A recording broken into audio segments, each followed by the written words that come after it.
Dinyatakan ditutup.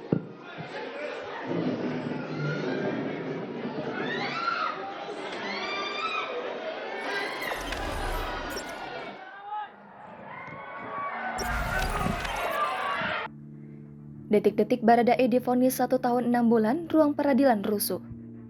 Barada Richard Eliezer Pudihang Lumiu atau Baradae dijatuhi vonis 1 tahun 6 bulan penjara oleh Majelis Pengadilan Negeri Jakarta Selatan dalam kasus pembunuhan berencana Brigadir Nofriansah Yosua Huta Barat. Baradae mendengarkan putusan itu langsung menangis.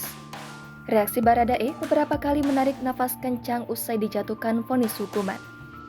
Vonis Baradae dibacakan oleh Hakim Wahyu Iman Santoso di PN Jakarta Selatan. Majelis Hakim menilai Baradae terbukti secara sah dan meyakinkan turut serta melakukan pembunuhan berencana atas Yosua. Setelah sidang ditutup, lembaga LPSK langsung menyerbu Baradae untuk meninggalkan ruang sidang. Suasana ruang sidang di Pengadilan Negeri Jakarta Selatan tampak dipenuhi sorakan pengunjung sidang. Ruang persidangan langsung rusuh dan terdengar suara teriakan dukungan untuk Baradae dan pujian untuk hakim. Pendukung Baradae memadati Pengadilan Negeri Jakarta Selatan. Mereka tampak seragam mengenakan kaos berwarna hitam tetapi dengan tulisan yang berbeda. Jangan lupa subscribe, share, komen, dan like ya!